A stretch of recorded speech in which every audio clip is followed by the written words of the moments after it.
Ya, ternyata beliau memahamkan kepada kita bahwa di antara cara meraih ilmu adalah dengan cara tawadhu. Ilmu itu tidak akan didapati bagi orang-orang yang merasa lebih baik dibandingkan orang lain. Baik, kita akan lanjut pada pembahasan berikutnya. Kita akan masuk pada al-kabair atau dosa hati yang kedua, yaitu kata Syekh Muhammad bin Abdul Wahhab rahimahullah, babu zikril ujubi, bab penyebutan tentang ujub. Ya, berarti sekarang kita akan bahas tentang di antara penyakit-penyakit hati, yang mana penyakit hati ini termasuk dari dosa-dosa besar adalah ujub. Ya. Bahkan ujub ini disebutkan Syekh Muhammad bin Abdul Wahhab setelah al-kibr, sombong. Berarti dia ini termasuk dosa-dosa hati yang sangat besar setelah kesombongan. Apa yang dimaksud ujub? Ya, ujub kalau kita artikan dalam bahasa Indonesia itu artinya banyak ya. Terkadang ujub itu bermakna takjub ya. Takjub artinya kita kagum terhadap sesuatu, atau terkadang dia bermakna bangga diri, atau terkadang ujub itu dia bermakna merasa hebat atas perbuatannya. Ya, dia merasa hebat atas perbuatannya. Berarti ada beberapa kemungkinan tadi bisa bermakna dia kagum terhadap sesuatu, atau dia bangga diri, atau dia merasa hebat. Tergantung konteks, ya, tergantung konteks dan tergantung jenis-jenisnya nanti kita akan sebutkan. Pembahasan berikutnya, jenis-jenis ujub. Ya, jadi ujub itu bukan cuma satu jenis, tapi dia ada 3 jenis. Jenis yang pertama adalah ujub yang diperbolehkan. Apa itu ujub yang diperbolehkan? Contohnya seperti seseorang dia kagum terhadap sesuatu yang tidak ada kaitannya dengan dosa dan maksiat. Dia kagum terhadap sesuatu yang tidak ada kaitannya dengan dosa ataupun dosa ataupun ketaatan gitu. Dosa ataupun ketaatan. Contohnya seperti Nabi SAW itu ujub terhadap hal-hal yang kanan. Maksudnya Nabi kagum, Nabi suka kalau melakukan kegiatan apapun menggunakan tangan kanan. Sebagaimana disebutkan dalam hadis, kana Nabi sallallahu alaihi wasallam yu'jibuhu tayamun fi tana'ulihi wa tatahhurihi wa tarajjulihi wa fi sya'nihi kulli. Kata sebagian sahabat, sesungguhnya Nabi itu sangat kagum, sangat suka menggunakan yang kanan-kanan. Entah sebentar ada itu ada ini masa. Ya.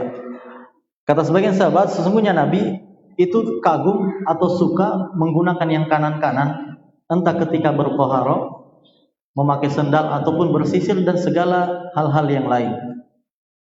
Ya, jadi Nabi itu suka dengan yang kanan-kanan, dan ini disebut ujub juga, kagum terhadap sesuatu, tapi kagumnya ini atau ujubnya ini tidak ada kaitannya dengan dosa ataupun dengan amalan soleh. Jenis ujub yang kedua adalah seseorang dia merasa hebat dengan amalan yang dia kerjakan. Ya, dia merasa hebat dengan amalan yang dia kerjakan. Dia merasa amalnya ini sudah sempurna. Dia merasa amalnya sempurna. Seakan-akan amalnya itu tidak ada kekurangannya sama sekali. Seakan-akan amalnya itu tidak ada cacatnya. Dia merasa amalnya hebat.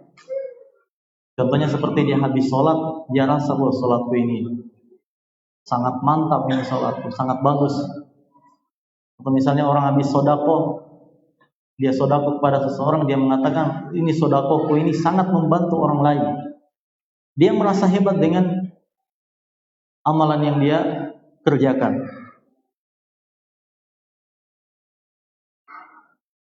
Dan ujub jenis yang kedua ini biasanya terjadi setelah seseorang beramal. Misalnya mungkin hari ini dia beramal, besok dia ujub. Dia merasakan betapa hebatnya amalnya. Dia ujub setelah beramal, entah mungkin beberapa saat atau beberapa hari atau bahkan beberapa tahun. Itu disebut dengan ujub terhadap amalan. Kemudian ketiga, ada namanya ujub terhadap diri sendiri. Kalau tadi dia yang kedua, ujub terhadap amalan, dia merasa hebat dengan amalannya. Kemudian yang ketiga, dia ujub terhadap diri sendiri. Apa maksudnya? Maksudnya adalah ketika dia melakukan suatu ketaatan, dia melakukan sebuah kebaikan, dia merasa bahwasanya yang membuat dia bisa melakukan kebaikan itu adalah karena kehebatannya. Maksudnya dia bisa melakukan, misalnya dia bisa bantu orang kah, atau dia bisa sholat, atau dia bisa menghafal Quran. Dia menganggap bahwasanya dia bisa melakukan itu karena kehebatannya. Misalnya ada orang bisa hafal Quran, dia merasa karena memang saya orangnya konsisten, misalnya begitu. Atau misalnya dia mengatakan saya bisa hafal Quran karena saya orangnya telaten, saya orangnya semangat. Ya. Jadi yang ketiga ini dia ujub terhadap dirinya sendiri. Maksudnya dia bisa beramal karena kehebatan dirinya. Apa perbedaan antara jenis ujub yang kedua dan ujub yang ketiga? Kalau ujub yang kedua adalah sisi kenapa dia bisa salah ujub yang ini, maksudnya dia bisa keliru. Ujub yang kedua tadi adalah ketika dia merasa amalnya sudah sempurna, sementara amalnya itu banyak kurangnya. Ya. Harusnya seseorang ketika beramal, dia selalu merasa amalannya tidak sempurna, amalannya tidak sesuai dengan apa yang Allah kehendaki. Makanya ketika kita banyak amalan-amalan yang disyariatkan oleh Allah, setelah kita melakukan amalan tersebut, kita disuruh untuk beristighfar.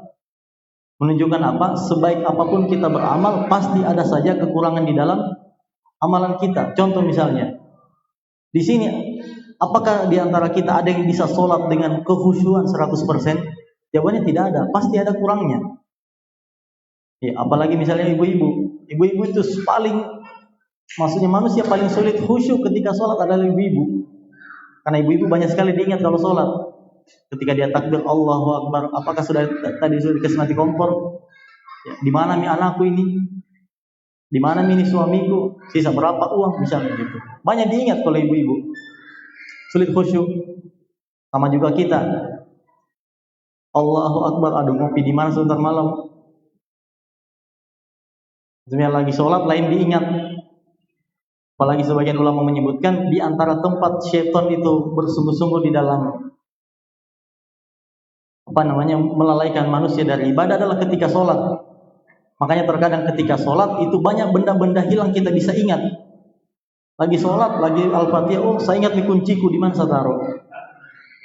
Oh ternyata uangku saya taruh dia di bawah baju. Oh saya punya janji dengan si fulan, padahal lagi sholat ini. Padahal lagi sholat.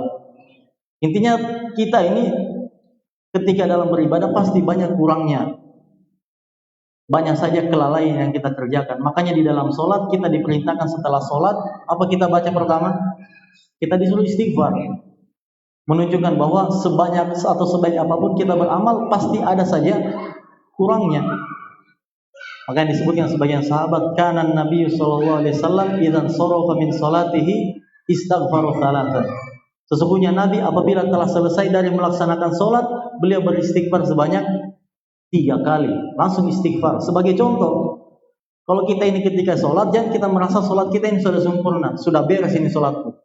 Mana lagi sholat yang lain, sini saya kerjakan semuanya. Bukan begitu caranya. Kita harus selalu merasa sholat kita ini ada saja kurangnya. Bahkan disebutkan tentang ibadah haji di dalam Al-Quran. Allah Subhanahu wa taala mengatakan, "Tsumma afidu min haitsu afadun nas wastaghfirullah." Allah mengatakan, kemudian bertolaklah kalian dari tempat kalian atau dari tempat manusia berpindah untuk lanjut kepada step berikutnya. Setelah itu kalian istighfarlah kepada Allah. Padahal lagi haji ini. Bayangkan lagi haji, kalau saya tidak salah ayat ini turun dari setelah wukuf di Arafah. Wukuf di Arafah pindah kepada ibadah selanjutnya. Allah memerintahkan setelah kalian berpindah dari Arafah menuju ke tempat berikutnya, beristighfarlah kepada Allah, mintalah ampun kalian kepada Allah. Bayangkan lagi haji disuruh istighfar. Berarti menunjukkan di dalam haji pun seseorang bisa terlalaikan atau bahkan bisa banyak kurangnya di dalam menunaikan ibadah haji. Bukan cuma itu, bahkan Nabi Muhammad SAW di akhir umur beliau sebelum beliau meninggal, di antara surat yang paling terakhir turun adalah surat An-Nasr. Apalagi bunyinya surat An-Nasr? Idza jaa nasrullahi wal fath. Apabila telah datang pertolongan Allah dan al-fathu, maksudnya Fathul Mekah. Apabila telah datang pertolongan Allah dan penaklukan kota Mekah telah terjadi. Wa ra'aitan nasa yadkhuluna fi dinillahi afwaja. Setelah penaklukan kota Mekah, engkau melihat banyak manusia yang masuk ke dalam Islam secara bergerombol-gerombol. Banyak orang masuk Islam. Fasabbih bihamdi rabbika wastaghfir. Kemudian kata Allah, sucikanlah Rabbmu wastaghfirhu, dan mintalah ampunan kepada Allah Subhanahu wa taala. Kata ulama ahli tafsir, surat An-Nasr ini turun di akhir-akhir dakwanya Rasulullah SAW sekitar tahun 11 Hijriah. Berarti Rasulullah sudah berdakwah selama berapa tahun? 23 tahun. Bayangkan Rasulullah sudah berdakwah 23 tahun, banyak orang masuk Islam, apalagi di akhir-akhir beliau hidup. Ternyata setelah banyaknya perjuangan yang dilakukan oleh Rasulullah, ternyata di akhir hidupnya masih disuruh apa oleh Allah? Masih disuruh beristighfar. Berarti seakan-akan Allah isyaratkan, wahai Muhammad, jangan ujub dengan dakwahmu ini. Jangan bangga dengan usaha yang telah engkau lakukan selama 23 tahun menjadi Nabi dan Rasul. Mintalah ampun kepada Allah Subhanahu wa taala atas segala kekurangan-kekuranganmu di dalam melaksanakan perintah Allah. Ya. Kalau Rasulullah saya disuruh istighfar, apalagi kita. Ya. Makanya ini dalil yang menunjukkan bahwa terkadang ketika beramal, kita tidak boleh merasa amal kita sempurna. Tidak boleh kita bangga terhadap amalan yang kita kerjakan. Ya, entah kita menjadi seorang thalabul ilmi, kita menjadi seorang qari Al-Quran, kita menjadi orang yang suka sedekah, kita menjadi pengurus dakwah. Apapun yang kita kerjakan, tidak boleh kita merasa amal kita sudah sempurna. Pasti ada saja cacat, ada saja kekurangan, dan ada saja hal-hal yang perlu diperbaiki dan ditambah dalam amalan-amalan kita. Makanya jenis yang kedua ini, jenis ujub yang kedua adalah seseorang merasa ujub terhadap amalnya. Maksudnya dia merasa amalnya sudah sempurna, tidak ada cacatnya sama sekali. Dan ini tidak diperbolehkan. Harusnya seseorang ketika dia beramal harus merasa amalnya itu tidak sempurna dan masih banyak kurangnya. Dan adapun jenis yang ketiga tadi, jenis ujub yang ketiga, yaitu seseorang dia merasa hebat dengan dirinya. Maksudnya dia bisa beramal karena kehebatannya. Dari mana sisi kesalahan ujub yang ini? Sisi kesalahannya adalah orang yang ujub dengan dirinya sendiri, dia merasa dia bisa beramal karena kehebatannya, dia bisa hafal Quran karena keistiqomahannya, dia bisa menjadi seorang penuntut ilmu karena memang dia orang yang semangat. Sisi salahnya adalah dia lupa bahwasanya taufiknya dia bisa beramal datangnya dari siapa? Dari Allah. Orang seperti ini dia lupa bahwasanya yang membuat dia bisa beramal, yang membuat dia bisa beramal soleh, yang membuat dia bisa bertakwa adalah Allah Subhanahu wa taala. Tatkala seorang dia jatuh terhadap ujub jenis yang ketiga ini, dia malah menafikan rububiyah Allah Subhanahu wa taala dari dirinya. Dia menafikan rububiyah Allah, bantuan Allah dan pertolongan Allah pada dirinya. Di antara dua jenis ujub ini, ujub terhadap amalan dan ujub terhadap diri sendiri, Yang manakah yang bisa menggugurkan amalan seseorang? Yang bisa menggugurkan amal seseorang yaitu ujub jenis yang ketiga. Ya, ujub jenis yang ketiga. Kenapa bisa? Karena dia, kata para ulama, ujub terhadap diri sendiri itu termasuk dari syirik kecil. Ujub terhadap diri sendiri termasuk dari syirik kecil. Karena dia menganggap dia bisa beramal karena kehebatan dirinya, seakan-akan tidak ada pertolongan Allah. Berarti dia sekutukan dirinya dengan Allah Subhanahu wa taala di dalam amalannya. Harusnya kan orang yang bertauhid, tidak, orang bertauhid itu dia memiliki keyakinan saya bisa beramal karena bantuan siapa? Bantuan Allah. Saya bisa sholat karena bantuan Allah. Saya bisa belajar karena bantuan Allah. Saya bisa istiqomah karena bantuan Allah. Kalau ada orang mengatakan saya bisa istiqomah karena diri saya sendiri, saya bisa sholat karena kehebatan saya bisa sholat karena ini dan itu, berarti itu sama saja dia menyekutukan Allah dengan dirinya dalam amal soleh yang dia kerjakan. Adapun jenis yang kedua, ujub terhadap amalan, kenapa tidak digolongkan sebagai ujub yang membatalkan amalan? Karena dia terjadinya setelah orang beramal. Biasanya ujub yang kedua yang dia bangga terhadap amalannya, dia merasa amalannya hebat, muncul setelah beramal. Kalau ujub yang ketiga, dia muncul ketika beramal atau bahkan sebelum beramal. Ya. Dan kata para ulama, bagaimana dengan jenis yang kedua tadi, dia ujub terhadap amalannya? Kenapa dia tidak membatalkan dosa atau dia tidak membatalkan amalan? Kata para ulama, dia memang tidak membatalkan amalan, tapi dia dosa tersendiri. Memang amal yang dia sudah kerjakan, dia ujub dengan amalan tersebut, tidak membatalkan amal yang dia sudah kerjakan, tapi dia terkena dosa sendiri karena ujubnya, karena merasa hebatnya terhadap amal yang dia telah kerjakan tersebut. Jadi amal yang gugur disebabkan karena, atau ujub yang menggugurkan amalan, yaitu ujub terhadap diri sendiri. Dia merasa hebat terhadap dirinya sehingga dia merasa bahwasanya dia bisa beramal karena kehebatan dirinya sendiri. Kemudian kalau ada yang bertanya tentang apa perbedaan antara riya dengan ujub, ya. Perbedaannya adalah riya, seseorang dia beramal niatnya untuk Allah dan untuk selain Allah.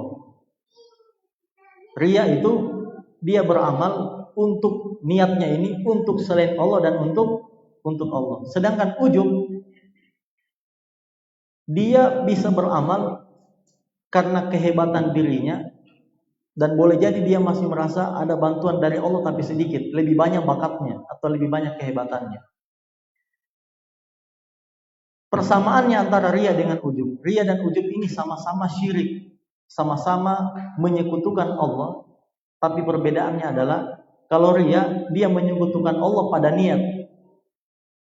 Maksudnya dia beramal untuk Allah dan untuk selain Allah. Sedangkan ujub dia menyekutukan Allah pada taufik. Maksudnya dia bisa beramal tidak semata-mata bantuan dari Allah, tapi ada juga kehebatan dari dirinya. Oleh karena itu ujub adalah seseorang menyekutukan Allah dengan diri sendiri. Sedangkan riya, seseorang menyekutukan Allah dengan mengharapkan pujian dari makhluk.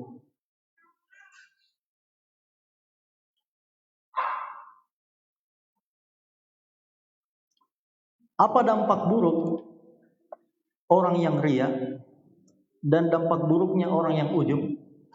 Mudaratnya adalah orang yang riya itu dia tidak mengamalkan ayat Allah di surat Al-Fatihah, iyyaka na'budu. Apa artinya iyyaka na'budu? Hanya kepadamu lah kami beribadah. Sementara orang kalau riya, dia beribadah kepada Allah semata atau ada campurannya? Ada campurannya. Makanya orang yang riya itu tidak merealisasikan ayat iyyaka na'budu. Sedangkan ujub, mudaratnya adalah seseorang menafikan atau tidak mengamalkan ayat iyyaka nasta'in. Iyyaka nasta'in. Hanya kepadamu lah kami meminta pertolongan. Orang yang ujub tidak butuh pertolongan Allah karena dia beramal karena kehebatannya. Akhirnya orang yang ujub kalau dia merasa hebat dengan dirinya sendiri, dia bisa beramal, itu sama saja dia tidak meminta tolong kepada Allah. Makanya orang yang ujub tidak mengamalkan iyyaka nasta'in. Makanya ketika kita membaca iyyaka na'budu, mengharuskan kita harus ikhlas ketika beramal. Dan ketika kita membaca wa iyyaka nasta'in, dan hanya kepadamu lah ya Allah kami meminta pertolongan, itu mengharuskan kita senantiasa bersandar kepada Allah, minta tolong kepada Allah, dan selalu bermunajat kepada Allah pada segala amalan yang kita kerjakan. Bukannya kita malah bangga dengan kehebatan kita sendiri, bukan merasa hebat dengan amalan yang telah kita kerjakan, bukan. Tapi harusnya ketika kita membaca iyyaka nasta'in, mengharuskan kita apa tadi? Selalu menjadi hamba yang butuh kepada Allah dan selalu minta pertolongan kepada Allah atas segala amalan dan ibadah yang kita kerjakan. Kemudian pembahasan berikutnya, sebelum kita masuk pada hadis, tentang perbedaan antara ujub dengan sombong. Karena ada orang kadang bingung, bedanya ujub apa dengan sombong. Ya. Ujub, sebagaimana kita sebutkan tadi, adalah seseorang dia bangga diri atau merasa hebat dengan amalnya atau dengan dirinya. Sementara sombong adalah apa? Apa pengertian sombong? Batarul haq wa ghamtun nas, menolak kebenaran dan merendahkan orang lain. Orang yang ujub itu belum tentu sombong. Ya, orang yang bangga diri belum tentu merendahkan orang lain. Tapi kalau ada orang yang merendahkan orang lain, pasti sudah pasti dia ujub, sudah pasti dia bangga diri terlebih dahulu. Kemudian ketika dia merasa hebat, dia terjatuh dalam musibah berikutnya, yaitu merendahkan orang lain. Makanya ujub itu berbeda dengan sombong. Namun ujub itu adalah tangga untuk menuju kesombongan. Makanya salah satu cara untuk terhindar dari sifat sombong adalah jangan kita pernah ujub sama sekali. Kenapa iblis bisa sombong? Karena dia ujub. Dia merasa dirinya hebat. Bahkan dia mengatakan, ana khairun minhu khalaqtani minan nar wa khalaqtahu min tin. Ya Allah, saya lebih baik daripada Adam. Engkau menciptakanku dari api, sedangkan engkau menciptakan Adam dari tanah. Dia tidak mungkin mengatakan saya lebih baik daripada Adam. Dia merendahkan Nabi Adam alaihissalam, kecuali pasti muncul dalam dirinya apa? Sikap merasa lebih hebat, atau merasa hebat dengan dirinya, atau merasa hebat dengan perbuatannya. Dia merasa hebat dengan amal solehnya.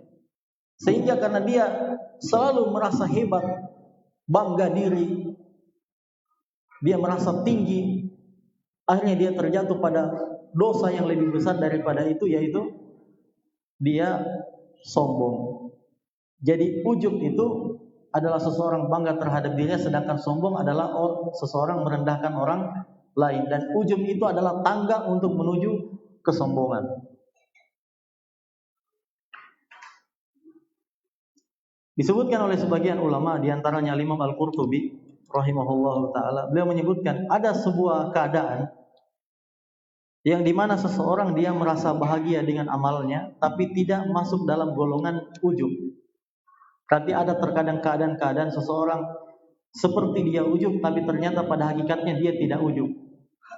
Beliau menyebutkan dalam kitab Al-Mufhim contohnya seperti orang yang dia bisa beramal soleh, dia bisa sholat. Kemudian dengan sholat yang dia kerjakan dia bahagia. Tapi kebahagiaannya itu menuntunnya untuk bersyukur kepada Allah. Kan ada yang seperti itu. Misalnya ada orang dia bisa hadir ta'lim, dia bahagia dengan kehadirannya di ta'lim. Tapi kebahagiaannya itu tidak membuat dia merasa membanggakan dirinya, tapi membuat kebahagiaannya itu membuat dirinya bersyukur kepada Allah. Dia bahagia atau dia kagum terhadap amalnya, tapi membuatnya bersyukur. Dia kembalikan semua kenikmatan yang dia dapatkan dari amal soleh untuk dia kembalikan kepada Allah. Ternyata ini bukan ujub. Ya. Kalau ada misalnya orang seperti itu, dia alhamdulillah saya bisa sholat, alhamdulillah saya bisa sedekah, alhamdulillah saya bisa pergi umrah, saya bisa haji, ya. Saya bisa pergi daurah, saya bisa ikut mengurus dakwah. Kalau dia bahagia dengan hal seperti itu dan dia kembalikan semuanya kepada Allah, itu bukan ujub, tapi itu disebut dengan syukur. Syukur artinya ketika seorang dapat nikmat, dia kembalikan nikmat tersebut kepada Allah. Sedangkan ujub, seorang dapat nikmat, tapi nikmat itu dia kembalikan kepada dirinya sendiri.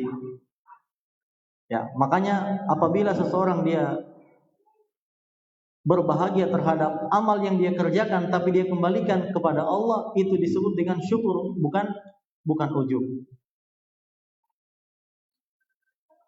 Di antaranya juga, di antara hal-hal yang bukan ujub adalah misalnya seseorang dia beramal dengan amal ikhlas.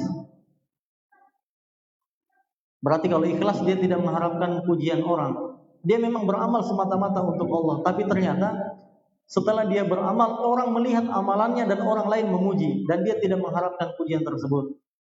Ternyata ini juga bukan ujub, dan ini juga bukan riya. Disebutkan dalam hadis riwayat Muslim dari Abu Dzar Al-Ghifari, Rasulullah pernah ditanya, "Ya Rasulullah, ara'aita ar-rajul ya'malul amal fayahmadan nasu alaihi?"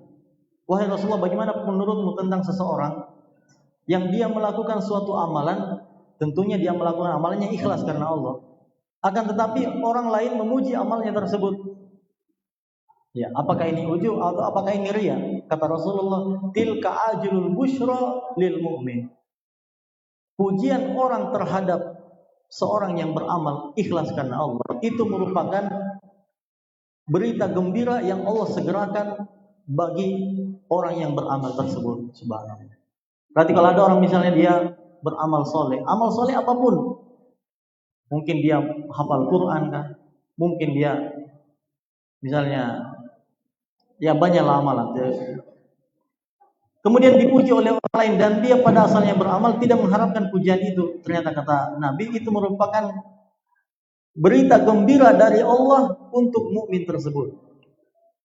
Disebutkan oleh Imam An-Nawawi, Imam An-Nawawi mengatakan, "Wahiya dalilun ala ridhoillahi ta'ala anhu wa mahabbatihi lahu fayuhabbibuhu ilal khalqi." Kata Imam An-Nawawi, apabila ada seseorang yang beramal ikhlas kemudian dipuji oleh orang lain, itu merupakan tanda bahwasanya Allah ridho terhadap amalnya.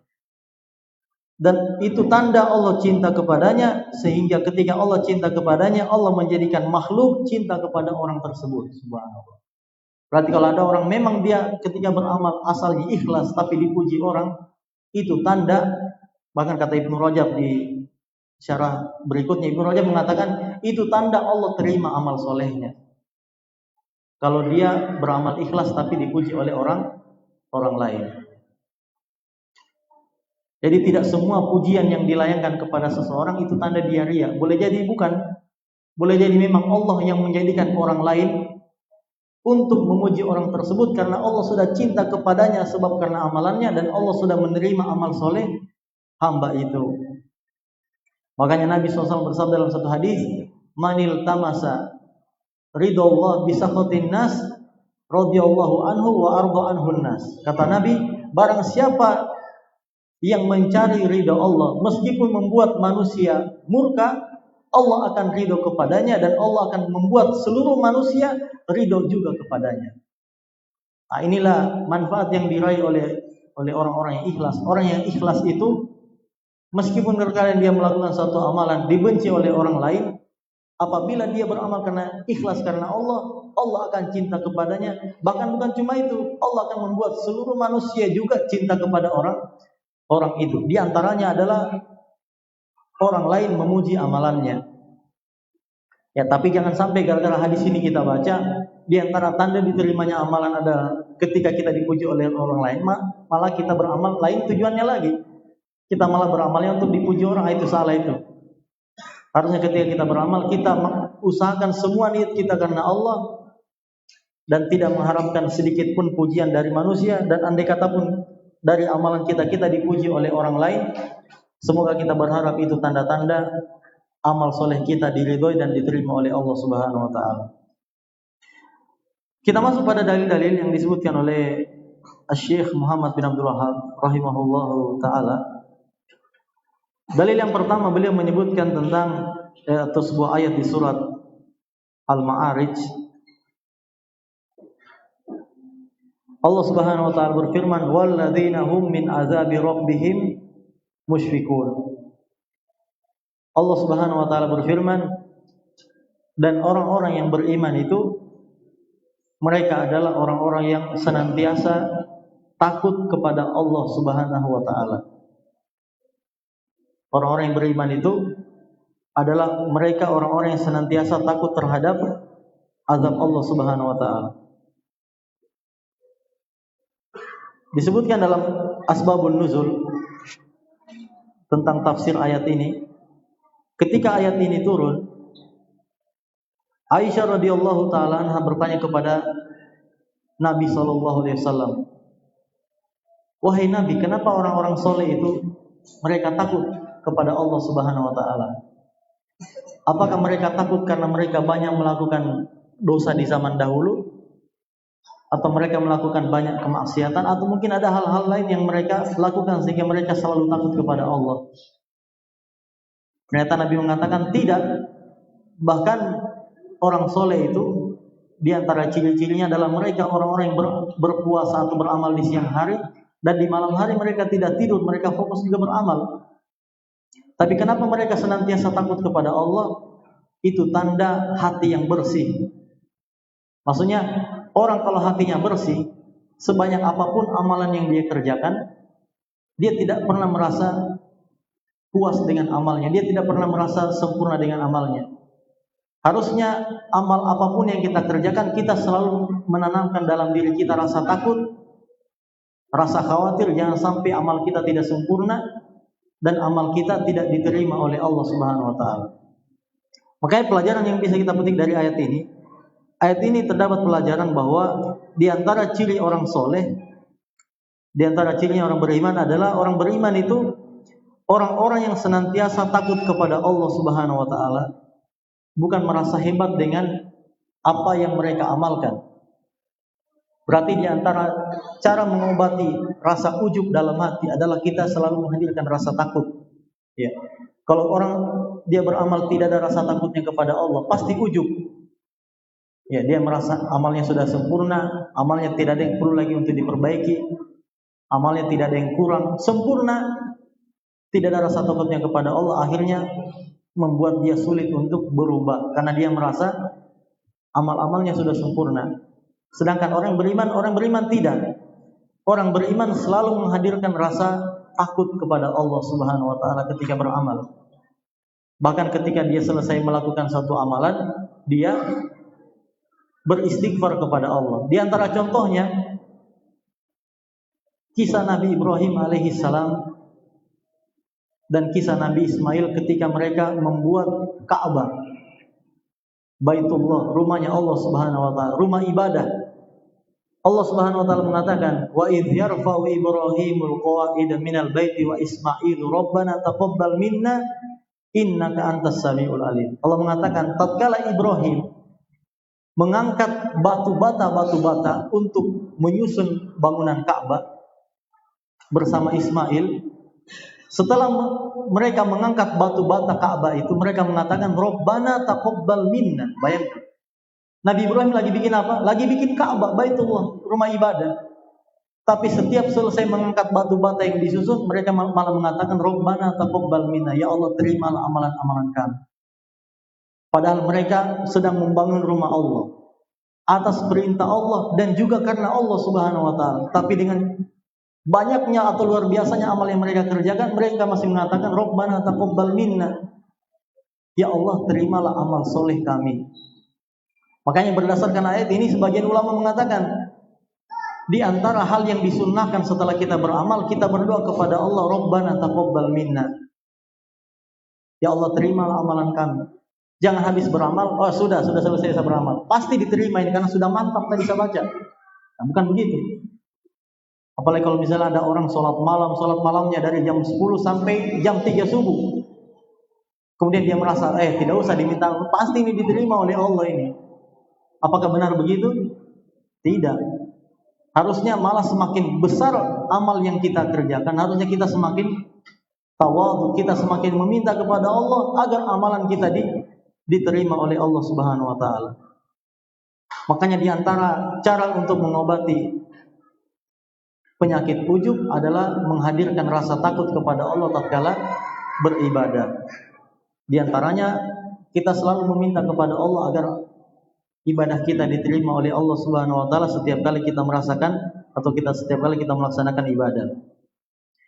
Kemudian dalil yang kedua kata Syekh Muhammad bin Abdul Wahhab, An Ibnu Mas'ud radhiyallahu taala anhu annahu qala atau ruwiya an Ibnu Mas'ud annahu qala al-halaku fitnataini al-qunutu wal ujubi.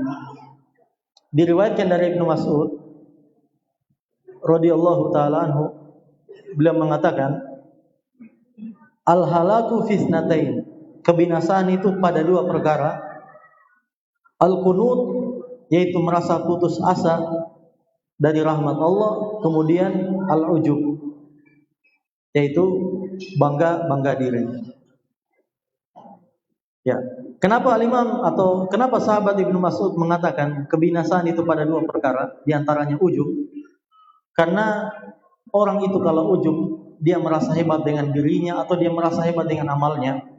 Orang yang ujub itu akan menutup pintu memperbaiki diri. Ya. Orang yang ujub itu pasti sulit memperbaiki dirinya, entah dia perbaiki akhlaknya, memperbaiki agamanya, memperbaiki keadaannya, memperbaiki ibadahnya. Makanya Ibnu Mas'ud mengatakan al-halaku fitnatain, kebinasaan bagi berada pada dua hal, di antaranya ujub. Kenapa ujub disebutkan sebagai bentuk-bentuk kebinasaan oleh Ibnu Mas'ud? Karena orang kalau ujub dia selalu merasa hebat dan akan menutup dirinya dari memperbaiki diri, sulit untuk berubah. Makanya banyak orang hancur gara-gara ujub. Kenapa? Karena dia merasa sudah sempurna. Dia sudah merasa baik, bahkan dia lebih baik atau lebih tinggi daripada orang lain, sehingga cacat-cacat dalam dirinya dia tidak bisa perbaiki. Kekurangan-kekurangan pada ibadahnya dia tidak bisa sempurnakan karena dia merasa ibadahnya sudah sempurna. Akhirnya dia hancur, dia binasa disebabkan karena ujubnya.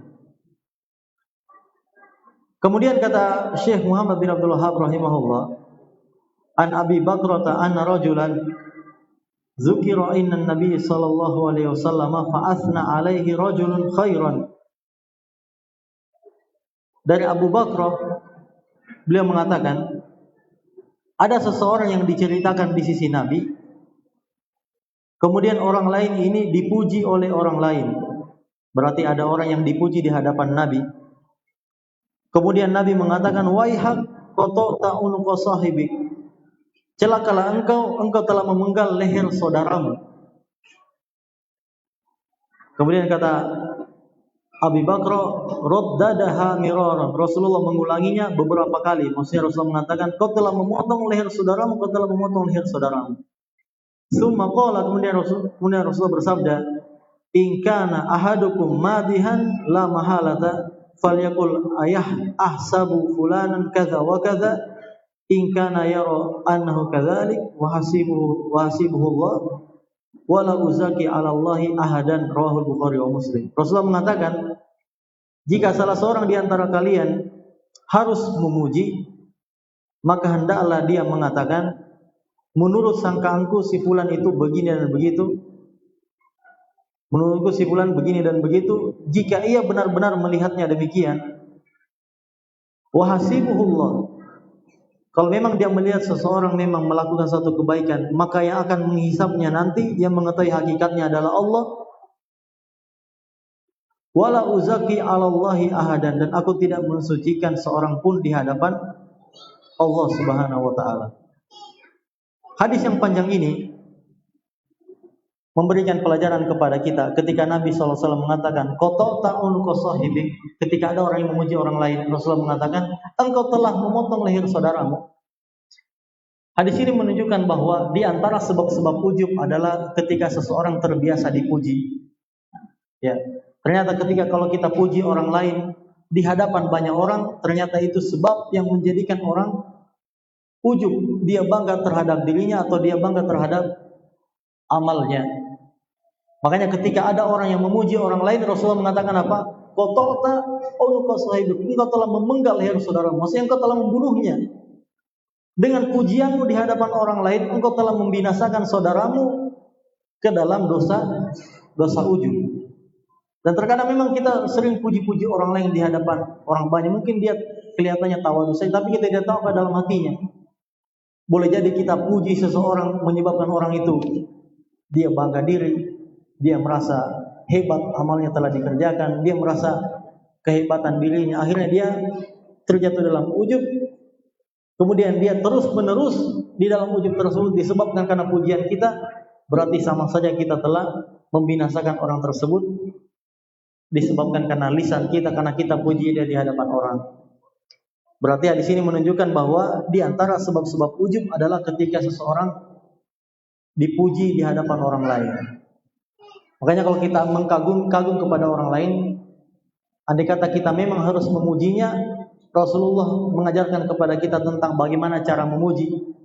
Di sini Rasulullah mengatakan, wa in kana ahadukum madihan la mahala, seandainya salah seorang di antara kalian memang harus memuji, ingin memuji seseorang dan memang itu harus dipuji, falyakul ahsabu fulanan kadza wa kadza. Hendaknya dia mengatakan, saya menyangka sepertinya si fulan begini dan begitu.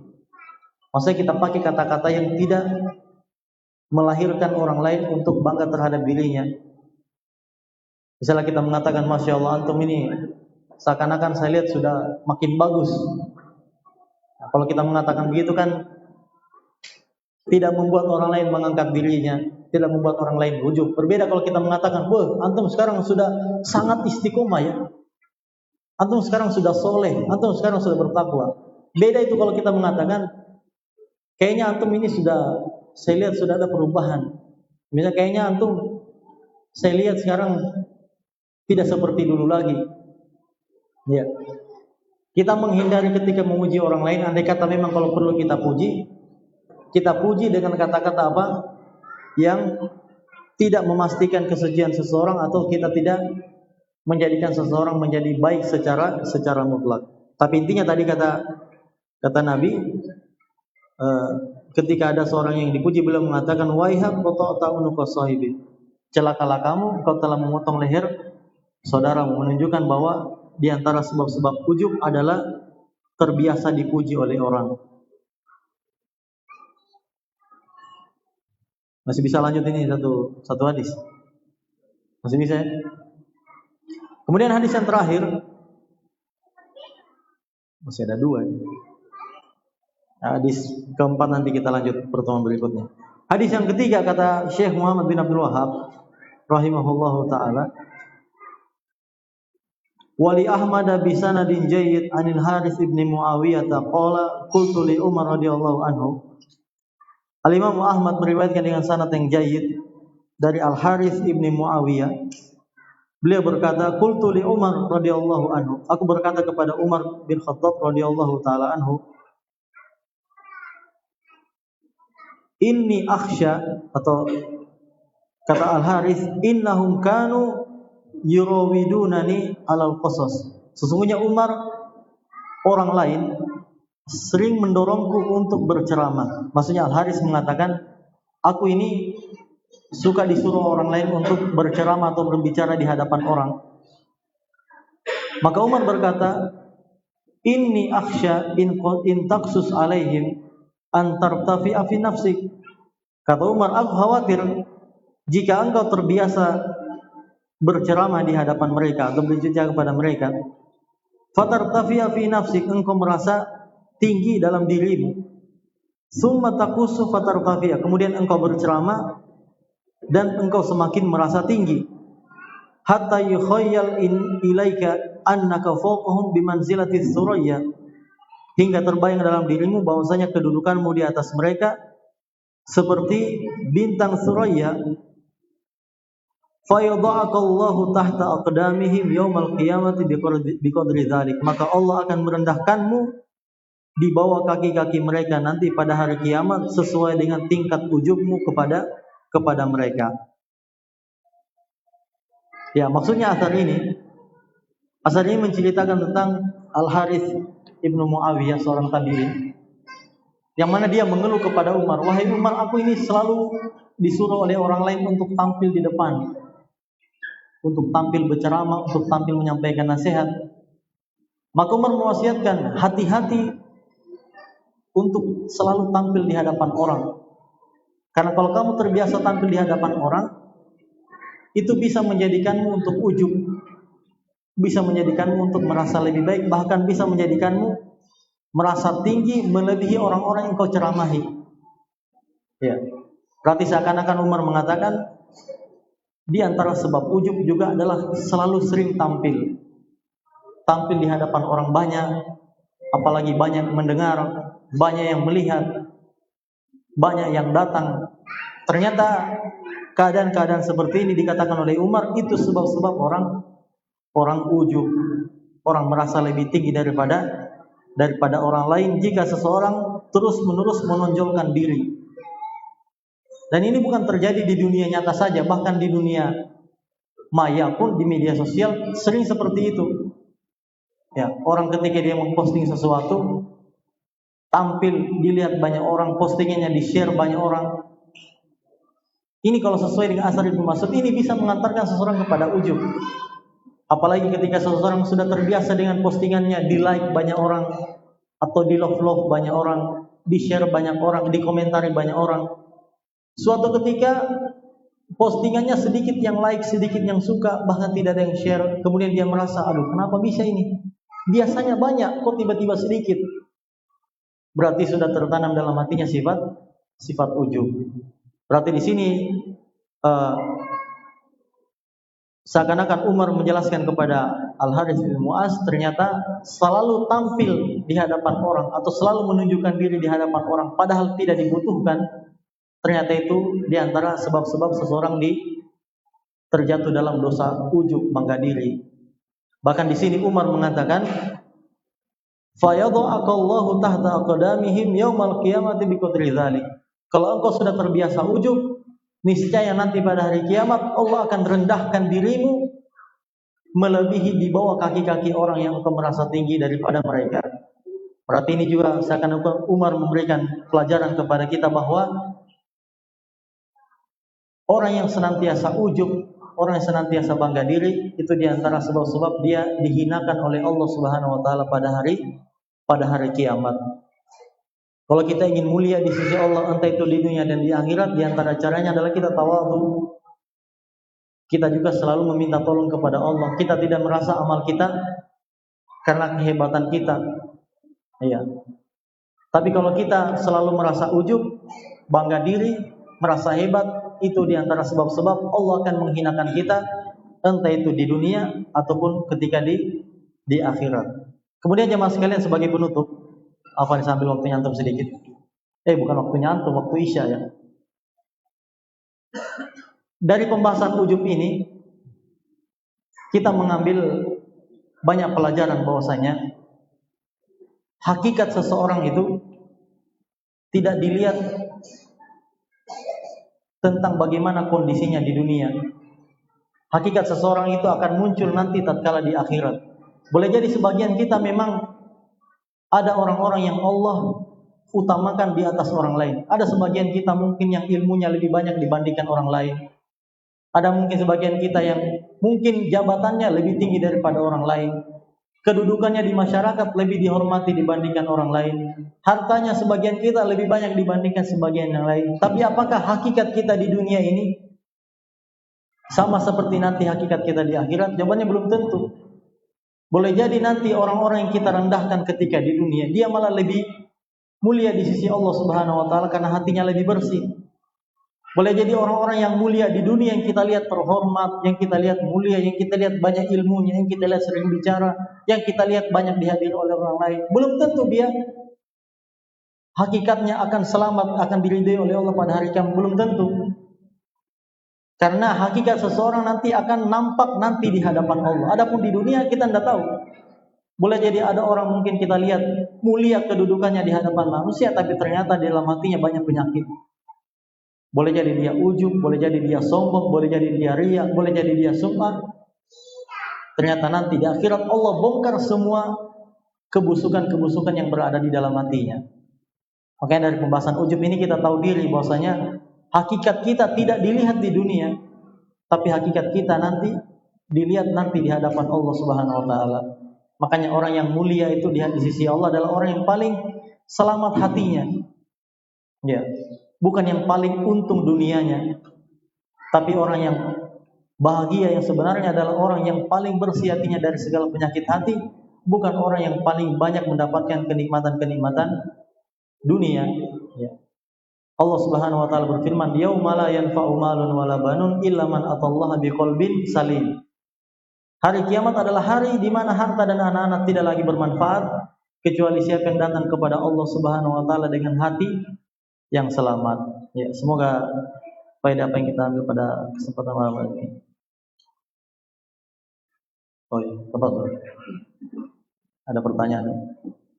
Ustaz, kita katakan kadang muncul perasaan di hati pada ilmu, merasa bahwa kelompok pengajian yang kita jalani itu paling murni, paling sunnah dan paling selamat, yang juga diri dengan sikap hati menambahkan saudara muslim yang lain atau kelompok yang lain yang dianggap kurang ilmunya. Apakah ini masuk dalam kategori ujub atau bagaimana? Oh iya, itu termasuk ujub itu. Kalau misalnya satu pengajian, memang dia mengajinya di atas sunnah, dan kajian yang lain kajiannya mungkin tidak di atas sunnah. Kemudian dengan kajiannya di atas sunnah itu sampai-sampai menyebabkan dia menganggap dirinya lebih baik, bahkan sampai merendahkan orang lain. Ini bukan lagi ujub, ini malah sudah termasuk sombong. Iya. Makanya tadi kita sebutkan di antara tanda orang yang bebas dari ujub dalam hatinya adalah dia selalu merasa kurang. Dia selalu merasa tidak sempurna ketika beramal. Jangan sampai karena memang kita berada di atas sunnah sampai-sampai menjadikan kita percaya diri, sampai menjadikan kita merasa lebih baik daripada orang lain. Belum tentu. Jangan sampai gara-gara kita merasa lebih baik daripada orang lain, meskipun kita di atas al-haq, meskipun orang lain di atas kesesatan, itu bukan dalil kita merendahkan mereka. Bukan dalil untuk kita merasa lebih baik daripada mereka. Harusnya ketika kita berada di atas al-haq dan orang lain berada di atas kebatilan, harusnya kita merasa kasihan dengan orang-orang seperti itu dan kita memberikan perhatian lebih. Entah kita doakan, kita nasihati, atau mungkin kita berikan faedah-faedah. Jangan sampai karena mungkin boleh jadi kajian kita lebih benar malah menjadikan kita menghina orang lain, bahkan merendahkan orang lain meskipun orang tersebut berada di atas kebatilan. Nabi Musa saja dan Nabi Harun ketika menasihati Fir'aun itu mereka tidak disuruh oleh Allah, "Wahai orang sesat, wahai orang kafir," tidak disuruh seperti itu. Malah Allah mengatakan, "Faqula lahu qawlan layyinan la'allahu yatadzakkaru aw yakhsha." Ucapkanlah kepada Fir'aun ucapan yang lembut dan baik, boleh jadi Fir'aun ini ambil pelajaran atau dia takut kepada Allah. Bahkan kepada orang yang melakukan kebatilan pun kita masih disuruh oleh Allah untuk bersikap lemah lembut dan bersikap baik kepada mereka, bukan malah merendahkan mereka, apalagi merasa lebih baik daripada mereka. Jadi apa yang ditanyakan tadi, apakah ini termasuk ujub? Jawabannya iya, ujub. Bahkan boleh jadi bisa sombong karena sudah terdapat sifat merendahkan orang lain. Ya Allah taala bisawab. Subhanakallah wa bihamdika asyhadu an la ilaha illa anta astaghfiruka wa atubu ilaik. Alhamdulillahirabbil alamin. Jazakumullahu khairan barakallahu fikum. Wassalamualaikum warahmatullahi wabarakatuh.